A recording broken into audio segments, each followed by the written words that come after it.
using it in that way, and then not a long time ago came along deep research, and that was a big aha moment, because first I used an order of magnitude more computing power, and then I used 2 orders of magnitude more computing power, and then I started asking questions via deep research. Well, how would you design this security, or is this possible? I have a question which would require 5 lawyers and 3 financiers to answer, and it would take them 2 weeks to answer.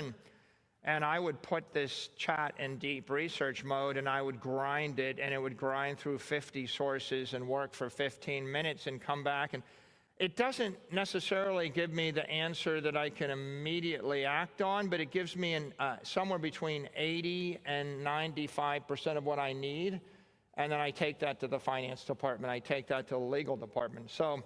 So a lot of our innovative capital markets activity, things like Strife, things like Strike, we had to fight through all sorts of complicated legal issues, complicated financial issues.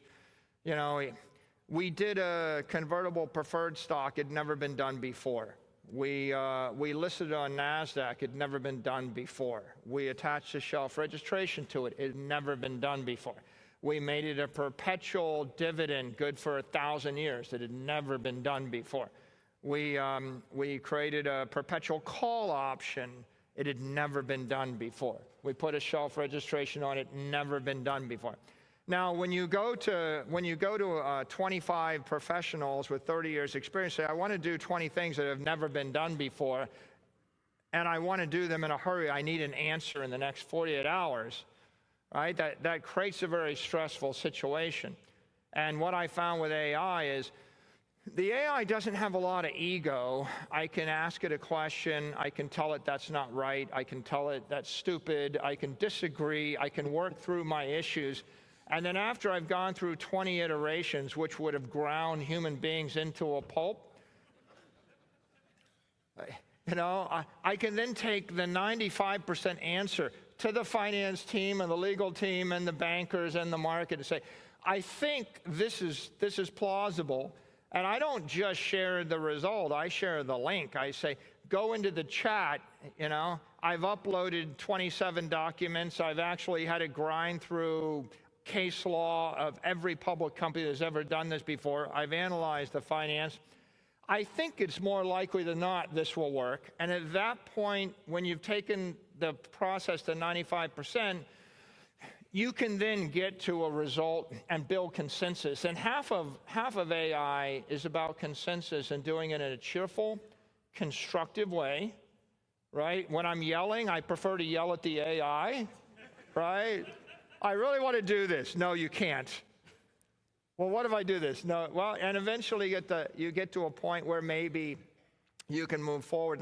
And I can say, you know, with a high degree of confidence, right, a lot of the things we've done in the capital markets, we just couldn't have done that. Those 2 preferred stocks, Strife and Strife, are the first AI-designed securities that I know of, certainly in our industry. So I've been inspired by it, and I think we're just scratching the surface.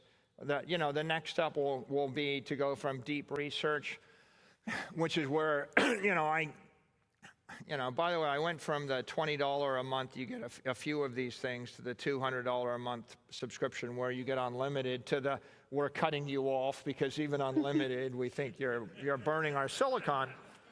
Yeah, I think we're going to go from deep research to agents where I just say, hey, you work for me, scan everything in the Twitter sphere today about knowing what I think, and tell me what I should say, and I'll tell you what I'm going to do it. And then scan the capital markets. I tend to ask questions like, look at every single publicly traded company and give me the open interest divided by their market cap and the liquidity and the trend of the liquidity, and then tell me where we stand. Click. Okay. Yeah, and the next step will be, well, why don't you just do that every day?